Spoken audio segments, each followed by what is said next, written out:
She walked into the base commissary wearing an old faded military jacket, sleeves frayed patches worn thin. A few young officers laughed behind her back, whispering that it looked like something pulled from a thrift bin. She didn't respond. She just kept browsing the shelves quietly, selecting items while ignoring their jokes. What they didn't know was that her silence carried the weight of classified missions. No one was allowed to remember. Sunlight spilling across the grounds in orderly formation. The base came alive with the sound of boots on asphalt vehicles, humming to life, and distant cadence calls from morning PT American flags snapped in the breeze, rising up flagpoles across the installation. As another day began, Miranda Reeves moved through this carefully choreographed routine like a ghost, both part of and separate from the military world around her. At 55, she carried herself with the straight-backed posture that had been drilled into her decades ago, though her right leg dragged slightly with each step, a private reminder of costs paid long ago. Her steel-gray hair was pulled back in a practical bun, her expression neutral as she approached the base commissary. The sliding doors parted with a mechanical sigh. Miranda adjusted the collar of her faded olive-green military jacket, a relic from another lifetime. The sleeves were frayed at the cuffs, the fabric worn thin at the elbows, and the color had long since faded from olive to something closer to khaki. In places she wore it not out of necessity, but from habit and private remembrance. The morning air had carried a chill, and the jacket was the first thing she had reached for inside. The commissary bustled with the morning crowd. Young families pushed carts down aisles, retired veterans congregated by the coffee station, and uniformed personnel grabbed breakfast sandwiches and energy drinks on their way to duty. Miranda picked up a red shopping basket and moved deliberately through the store. Consulting a neatly folded list from her pocket, she paused in the canned goods section, comparing prices with careful attention. Her fingers, marked by a surgical scar across the right wrist, traced over the labels of soup cans. Calculating the best value money was tighter these days. The VA benefits that should have sustained her had become entangled in bureaucratic questions about service records that officially did not exist. Two young lieutenants in pressed uniforms rounded the corner into her aisle, their conversation cutting through her concentration. "Did you see the new equipment allocation for field training?" asked the taller one, his lieutenant bars gleaming under the fluorescent lights. "Not yet, but Miller says it's the same shortage as last quarter," his companion replied. Then stopped short as he noticed Miranda. His eyes flicked to her jacket and the corner of his mouth twitched. "Speaking of shortages," he murmured just loud enough to be heard. Miranda continued examining soup cans, her expression unchanged, though her shoulders tensed almost imperceptibly. "Must have raided her grandfather's closet," the taller lieutenant said with a smirk. "That thing looks like it survived World War II more like Vietnam," the other replied. "Probably found it at the thrift store on discount day." Miranda selected 2 cans of soup and placed them in her basket, then moved down the aisle toward the pasta section. The lieutenants followed their morning errands, apparently forgotten in favor of this new entertainment, as she reached for a box of spaghetti on a high shelf. Her jacket sleeve rode up, revealing more of the surgical scar on her wrist. The movement also caused her to wash slightly, her right shoulder protesting. The stretch the physical therapist had warned her that full range of motion might never return. But Miranda had learned to work around limitations long ago. "Think that's from actual service," the shorter lieutenant whispered, not quite quietly enough, or just trying to look the part. "Hard to tell these days. Remember that guy last month claiming special forces when he couldn't even name the selection process?" Miranda's hand closed around the pasta box, her knuckles whitening briefly before she placed it in her basket. She reached into her inner jacket pocket for her grocery list, and as she did, a faded photograph slipped partially into view before being tucked away again. Only Miranda knew it showed 5 soldiers in desert camo faces, partially obscured by shadows, and tactical gear standing beside a helicopter with markings that had been deliberately obscured before the photo was developed. She continued through the commissary, adding items to her basket, while the lieutenants maintained their casual pursuit. their comments growing incrementally bolder as they noted her continued silence. When she stopped at the dairy case, a small group of enlisted personnel entered, laughing among themselves. One of the specialists recognized the lieutenants and offered a quick salute. "Morning, Sears." "At ease," the taller lieutenant said with a wave. "Early shopping run." "Yes, sir, brigade coffee mess needed restocking." The lieutenant nodded toward Miranda. "What do you think of that vintage fashion statement?" The specialist glanced at Miranda's jacket, taking in the faded fabric and worn edges. He grinned clearly, sensing the direction his superior wanted. The conversation to go, very retro, sir, almost authentic looking, almost being the key word, the lieutenant said loud enough now that several other shoppers glanced their way. Miranda closed the dairy case door, a carton of eggs now in her basket. She turned toward the checkout lanes, limping slightly as she changed direction. Long hours standing always aggravated the old injury, though she'd learned to disguise the weakness when necessary. Classic stolen valor prep. The shorter lieutenant said, no longer bothering to lower his voice, "Bet she's heading to the VA, next to try for benefits."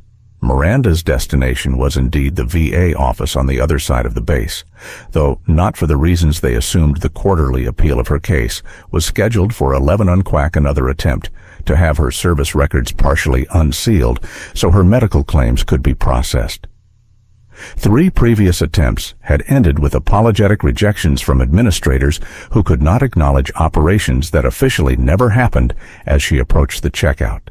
The cashier, a retired master sergeant, judging by the veteran's cap he wore, noticed her jacket. His eyes lingered for a moment on the faded area above the left breast pocket, where a unit patch had once been clearly visible. Now only the ghost of stitching remained, the embroidery worn away by years until only those who knew exactly what to look for might recognize it. The cashier said nothing, though simply scanning her items with practiced efficiency. Miranda paid in cash, counting out bills carefully from a thin wallet. "Have a good day, ma'am," the cashier said as he handed her the receipt. "You too," Miranda replied, her voice slightly husky from disuse. They were the first words she had spoken aloud all morning with her purchases. Bagged, Miranda headed toward customer service. The quarterly VA appeal required her to verify her address on base, a formality that never seemed to make it permanently into their system. Behind her, she could hear the lieutenants had finished their own shopping and were now in line a few registers away. The customer service line moved slowly. Miranda stood patiently. Weight shifted to her left leg to ease the pressure on her right. Her mind drifted as she waited, carried back 22 years to another desert morning, the air filled with grit and the smell of aviation fuel. Captain Reeves' extraction window is closing. The voice of her team leader came to her across the decades. "We either go now or we don't go at all." The memory dissolved as the customer service representative called Next Miranda stepped forward to the counter where a young woman with a name tag reading Alicia smiled professionally. "How can I help you today?" Alicia asked. "I need to verify my current address for base records," Miranda said, sliding her ID toward the clerk. "Of course," Alicia said, typing the information into her computer. "Are you active duty or a dependent?" "Veteran," Miranda answered. "I'll need to see your veteran ID card or DD-214, please." Miranda knew this would happen just as it happened every 3 months. "My service records are under special classification. I have a letter from the Department of Defense Records Office." She produced a folder containing several official-looking documents.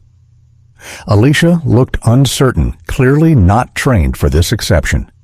"I'm sorry, but we need standard documentation. Let me call my supervisor." Behind her, Miranda could hear the lieutenants had finished checking out and were now standing nearby, watching the exchange with obvious interest.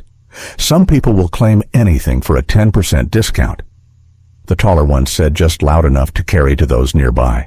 Several people chuckled, including one of the customer service representatives. At the next counter, over the supervisor, arrived a middle-aged woman with an efficient manner. She examined Miranda's paperwork with a frown. "I'm sorry, ma'am, but these documents don't meet our requirements for veteran status verification. We need standard documentation." "These are the only documents I'm authorized to carry, Miranda," explained, her voice remaining, even despite the familiar frustration building behind her calm facade. "Then I can't update your information in our system," the supervisor said apologetically. "You'll need to contact the VA directly. That's why I'm here." Miranda said the VA sent me to verify my address with base records before my appointment. The bureaucratic circle was one she had walked many times before her service with Spectre Group remained classified at a level that prevented normal documentation. Yet the injuries she had sustained required ongoing medical care. Each denial added another layer of frustration to a process that seemed designed to make her give up behind her. The lieutenants had drawn a small crowd with their commentary classic case. The shorter one was saying to an interested specialist, "Wear something that looks military enough to pass a quick glance. Make up some story about classified operations. So no one can verify anything. People who do that should be prosecuted." The specialist agreed, casting a judgmental glance toward Miranda. The supervisor handed back Miranda's folder. "I'm sorry I can't help you. You might try the main administration building instead." Miranda accepted the folder, tucking it into her jacket's inner pocket as she did the edge of a challenge coin. Briefly became visible not the mass-produced variety sold in base gift shops, but a rare specialized design given only to members of units whose existence remained classified. "Thank you for your time," Miranda said quietly. She collected her groceries and turned to leave, finding herself facing the small crowd that had gathered. The expressions ranged from outright mockery from the lieutenants to uncomfortable embarrassment from those who sensed they might be witnessing something they didn't fully understand. Miranda straightened her shoulders, the ingrained military bearing asserting itself. Automatically, she walked toward the exit, maintaining her dignity. Despite the whispers that followed her, the automatic doors slid open ahead, revealing the bright morning sunlight. Beyond the automatic doors slid open, and Miranda found herself face to face with another uniform, this one adorned with 4 stars. General Marcus Harris entered the commissary, flanked by 2 aides. His attention focused on a document in his hands. He was a tall man with close cropped silver hair and the bearing of someone who had spent a lifetime in command. "I want those deployment numbers recalculated by this afternoon," he was saying to the aide on his right. "The committee needs accurate projections, not best-case scenarios." "Yes, sir," the aide replied. Making a note on his tablet, Miranda automatically shifted to the side to let them pass, tucking her grocery bags closer to her body, her eyes downcast in the instinctive difference civilians often adopt around high-ranking officers. She had nearly cleared their path when General Harris glanced up from his document, his eyes passing over her in the casual assessment of a security-conscious officer. Then he stopped. His body went rigid, the document in his hand, forgotten as his gaze locked onto the nearly invisible patch above Miranda's heart. It was nothing more than a shadow on the fabric. Now the embroidery worn away until only the faintest outline remained, a ghost of stitches that had once formed a symbol known to very few. The general's aides continued 2 steps before realizing their commanding officer had stopped. They turned, confused expressions giving way to concern as they observed the general's reaction. The commissary's ambient noise seemed to dim as General Harris handed his document to the nearest aide, without taking his eyes off Miranda, then with precision that came from decades of service. He snapped to attention and rendered a perfect formal salute. Miranda froze her grocery bag, suddenly heavy in her hands. The salute in civilian settings was against protocol. The recognition it represented was unprecedented. The moment stretched the general's salute, unwavering around them. Conversations died as military personnel noticed the extraordinary scene unfolding. The lieutenants who had been mocking Miranda moments earlier fell silent, their expressions shifting from amusement to confusion with practiced muscle memory that transcended the years. Miranda carefully transferred her grocery bags to her left hand and returned the salute with perfect military precision, her movements transforming from the cautious motions of a civilian to the crisp certainty of a soldier captain. Reeves General Harris said, his voice carrying in the sudden quiet specter, Group Thrawn 03. It was both a statement and a question, an acknowledgement and a verification. 22 years collapsed between them, compressing time until that night in the Iranian desert felt as immediate as yesterday. Yes, sir, Miranda confirmed, her voice stronger. Now the general lowered his salute, and Miranda followed suit. The commissary had gone completely still, all attention focused on the unexpected exchange between a 4-star general and a woman in a worn military jacket. At ease, Captain, the general said, though Miranda held no official rank anymore. Thank you, sir, she replied, decades of military discipline guiding her response. General Harris dismissed his aides with a short gesture. Wait for me outside. His tone made it clear this was not a request to be questioned. The aides exchanged glances, but promptly headed for the exit, leaving the general alone with Miranda, in the midst of the growing crowd of onlookers. It was your unit that got us out, the general said, his voice quieter now, but still clear enough for those nearby to hear. 3 helicopters down hostiles on all sides. Your team created the extraction corridor that saved 32 of us, including myself. Miranda nodded once the memories she usually kept carefully contained now surging to the surface, the night operation, the sandstorm that had grounded 3 extraction helicopters, the diplomatic team and their military escorts, trapped as Iranian Revolutionary Guard units, closed in the impossible choices made by her 6-person team to create an escape route. That insignia the general continued gesturing to the faded area on her jacket. Hasn't been authorized for wear since the unit was disbanded. Official records list. The extraction as equipment. Malfunction recovery. Successful. The crowd began to understand they were witnessing something extraordinary. A classified operation being acknowledged in public. For perhaps the first time, the lieutenants who had been mocking Miranda stood frozen, their faces draining of color as the implications of their earlier behavior became clear. How many of you made it home from that operation, Captain? The general asked, his tone suggesting he already knew the answer. 3 of us, sir, Miranda said softly. I'm the last one now. General Harris absorbed this information with a slight tightening around his eyes, the only visible sign of emotion. Would you join me for coffee, Captain? He gestured toward the small cafe area in the corner of the commissary. Of course, sir, Miranda replied as they moved toward the cafe. The crowd parted silently, respect and curiosity mingling in the wake of the revelation. The lieutenant stood rooted to the spot, mortification evident in their rigid postures. The general and Miranda settled at a small table in the corner, away from most of the onlookers. A young airman working at the cafe counter rushed over to take their order, clearly flustered by the general's presence.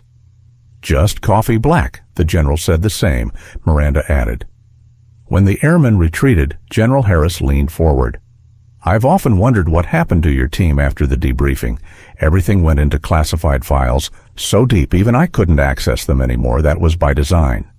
Sir, Miranda said Spectre Group operated under triple-blind protocols, mission parameters, team composition, even our existence was compartmentalized for good reason. The general acknowledged that operation prevented a diplomatic catastrophe that could have led to open war. The airmen returned with their coffees, setting them down with nervous care before retreating. The general waited until they were alone again before continuing. What brings you to Fort Braxton? Captain, last intelligence placed you retired in Colorado Medical Appeal, sir. Miranda answered her professional demeanor, hiding the frustration of countless rejected claims. I've been trying to get the VA to recognize injuries sustained during operations without being able to reference the operations themselves. The general concluded understanding. Immediately catch 22 of the highest order, yes, sir. My right leg and shoulder were damaged during the Tyrant extraction. The medical records exist, but they're classified at a level the VA administrators can't access. General Harris's expression, hardened, that ends today, He pulled out his phone and dialed with quick, decisive movements. "This is General Harris. I need immediate action on a personnel matter." He paused, listening. "Yes, that level of clearance. My authorization code is Sierra 9, Delta 40 Tango." Another pause as he listened to the response. "I need everything we have on Spectre Group declassified, immediately, specifically relating to personnel injuries sustained during the TAN operation, 2003 Priority Directive." He listened once more. "Yes, I understand the protocols override them. This is a direct order." He ended the call and returned the phone to his pocket, his gaze meeting. Miranda's bureaucracy moves slowly, especially when it comes to declassification, but my office will expedite everything they can. Your service will not continue to go unrecognized. "Captain, thank you, sir," Miranda said, her composure maintained. Despite the surge of emotion, his words triggered after years of fighting the system alone, the simple act of recognition felt almost overwhelming. Their conversation was interrupted as the two lieutenants approached the table, their earlier confidence replaced by evident discomfort. They stopped at a respectful distance, coming to attention before the general. "Sir, request permission to speak." The taller lieutenant said, his voice tightly. Controlled General Harris glanced at Miranda, a silent question in his eyes. She gave a small nod. "Granted," the general said. The lieutenant turned to Miranda. "Ma'am, I wish to apologize for my extremely inappropriate and disrespectful behavior. There is no excuse for how we spoke to you or about you." His companion joined in. "We acted shamefully, ma'am. We failed to uphold the values of the officer corps and the respect owed to all service members, especially those who served in classified operations." Miranda studied them for a moment, seeing beyond their current embarrassment to the officers. "They might become, you couldn't have known," she said finally. "That was the point of units like mine. We operated in shadows, so others could work in the light." "That doesn't excuse our behavior," the taller lieutenant said. "We judged based on appearances, not understanding what we were seeing." "A lesson worth learning early in your careers," General Harris observed, his tone making it clear that while the apology was accepted, the incident would not be forgotten. "Yes, sir," both lieutenants replied in unison. "Return to your duties." The general dismissed them. A lieutenant's departed word of what had transpired had clearly spread through the commissary. Veterans began approaching the table, not interrupting, but offering quiet nods of respect or simple acknowledgments as they passed. The atmosphere had transformed from one of mockery to profound respect. "Your jacket," General Harris said, returning to their conversation. "It's not standard issue for Spectre Group. I remember your team wore modified multicam patterns." Miranda ran her fingers over the worn fabric, a gesture filled with memory. "It belonged to Major Callahan, our unit commander.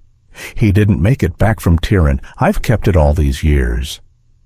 The general nodded, understanding the weight of carrying a fallen comrade's memory. "Daniel Callahan was one of the finest officers I ever encountered. I was never officially briefed on how he died covering our extraction, sir. He held the perimeter alone, so the rest of us could get the diplomatic team to the secondary extraction point. His last order was for us not to come back for him. And you've carried his jacket ever since," the general observed. "It was all that made it back. Besides his dog tags, Miranda confirmed those went to his family with the official story about a training accident. The jacket came to me since I was his exo general. Harris studied her with newfound understanding. And the patch, I'm surprised you keep it visible at all, given the classification level." "Time did that for me," Sir Miranda said with the ghost of a smile. "It's worn away enough that only someone who knew exactly what to look for would recognize it. I've kept the original patch in storage all these years." Along with the memories, the general added, "Some things you don't need physical reminders to remember." Sir, around them the commissary had returned to its normal operations. Though glances continued to be cast their way, the supervisor from customer service approached cautiously, her earlier bureaucratic certainty replaced by nervous deference. General Harris, she began. I want to apologize for any inconvenience earlier. If there's anything customer service can do to assist Captain Reeves, we would be honored to help, thank you. The general replied, I believe we'll be resolving Captain Reeves's documentation issues at a higher level today, of course, sir. The supervisor said. Retreating quickly, Miranda watched the interaction with quiet amusement. Amazing how quickly things change. When a general takes interest, rank has its privileges. General Harris acknowledged, though, in this case it's simply correcting a long-standing oversight. He checked his watch. I have a meeting in 20 minutes I can't postpone, but I want you to come to my office afterward. We have much to discuss about ensuring you receive the benefits and recognition you're entitled to. That's not necessary, Sir. Miranda began it. Absolutely, is the general countered firmly. What your team did saved lives, including mine. The classification was necessary, but allowing that same classification to deny you proper medical care and benefits is unacceptable. Some forms of gratitude shouldn't remain classified. 3 months later, Miranda Reeves walked through the same automatic doors of the Fort Braxton commissary. The morning routine around her remained unchanged. Recruits jogging in formation flags, rising on poles across the base personnel, hurrying to their duty stations. But for Miranda, everything was different. She still wore the same faded olive green jacket, but it had been carefully cleaned and preserved. The patch above her heart, once worn to near invisibility, had been restored. The emblem of Spectre Group, now clearly visible though subdued below, it gleamed a small pin representing the presidential. Silence. Miranda's stride was stronger now, her limp less pronounced. The medical treatments she had been fighting to receive for years had finally begun courtesy of expedited VA approvals that appeared mysteriously in the system 2 days after her meeting with General Harris. Physical therapy was slowly restoring function to her damaged leg and shoulder, though the therapist warned that some limitations would always remain. The commissary was busy with the morning rush, but today, Miranda noticed the difference in how people regarded her. The mocking glances were gone, replaced by nods of recognition or respect. Not everyone knew her story, most of the details remained classified, but word had spread through the base community that the woman in the faded jacket was someone who had earned her place in military history, even if that history remained partially redacted. The clerk at the customer service counter recognized her immediately. "Good morning, Captain Reeves," she called with a respectful nod. "Good morning, Alicia," Miranda replied, having learned the young woman's name during her now much smoother interactions with base services. As Miranda selected a shopping basket and began moving through the aisles, she noticed one of the lieutenants from that day 3 months ago. He was alone this time, examining canned goods with the serious concentration of someone still learning to manage a household budget on military pay when he looked up and saw Miranda. His expression cycled quickly through recognition, embarrassment, and resolve. He approached her with the direct manner officers were taught to use when addressing difficult situations. "Captain Reeves," he said, coming to a respectful stop several feet away, "Lieutenant Harmon, I wanted to tell you that your case study is now part of our professional development curriculum." Miranda regarded him with mild surprise. "Is that so?" "Yes." "Ma'am, General Harris personally introduced it to the officer training program. They don't share all the classified details." "Of course, but they use your story to teach us about making assumptions and respecting those who served before us, especially in ways that aren't obvious from insignia or uniform." Miranda nodded, accepting this information with the same quiet dignity she brought to everything good lessons for any officer they are. "Ma'am," the lieutenant hesitated, then added, "I've taken those lessons particularly to heart, given my personal failure." "In that area, we all learn from experience, Lieutenant," Miranda said, her tone softening slightly. "Sometimes the most valuable lessons come from our mistakes." "Yes, ma'am." He straightened his shoulders.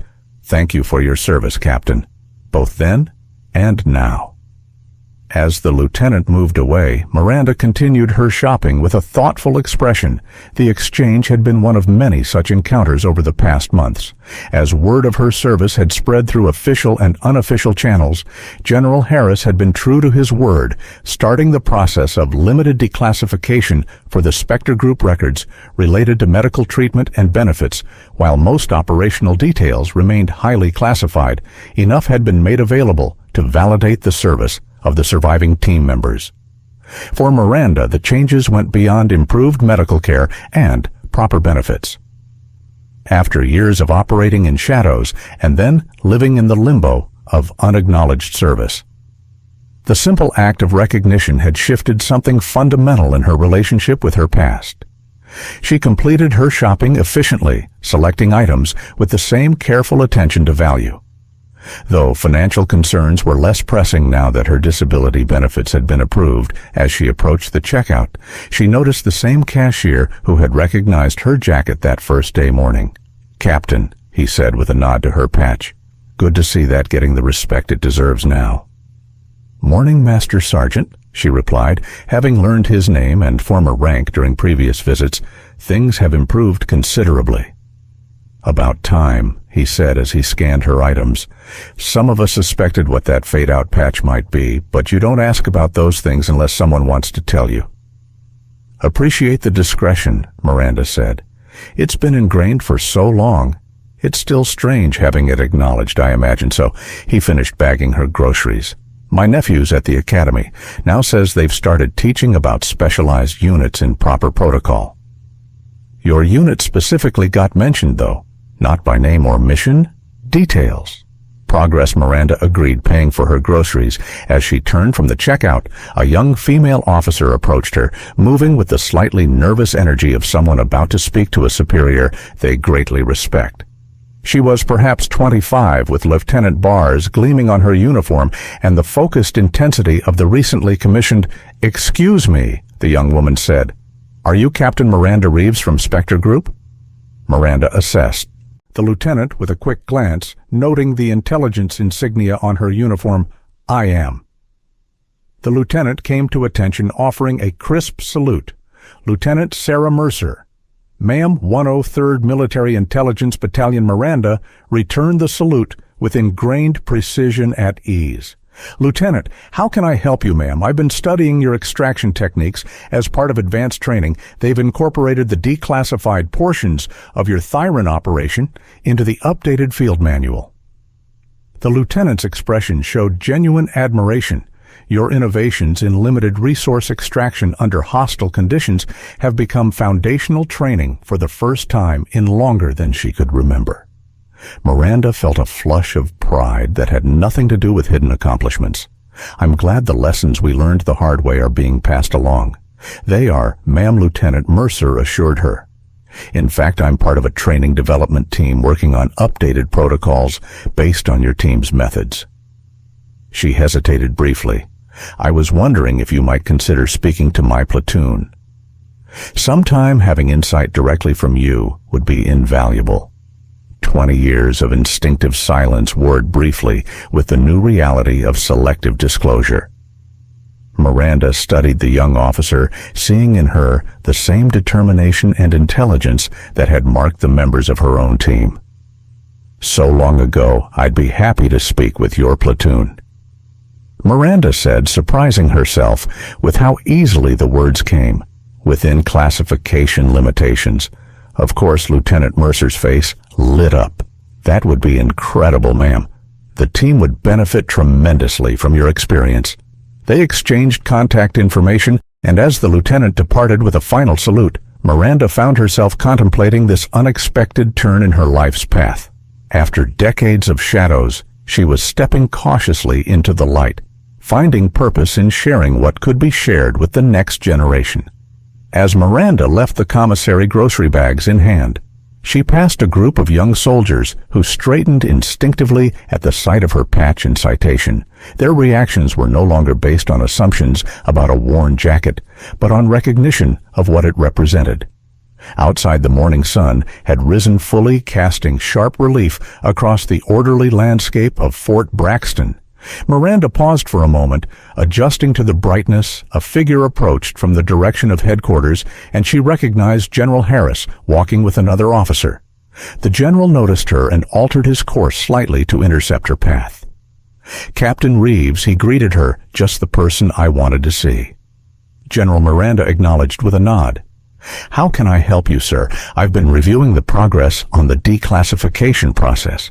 He said there's been a development I think you'll want to hear about." "Sir, we've located Specialist Rodriguez's family," the general said, referring to another member of Spectre Group who hadn't survived with the partial declassification. "We can finally arrange proper recognition for his sacrifice. His daughter will receive his Silver Star next month."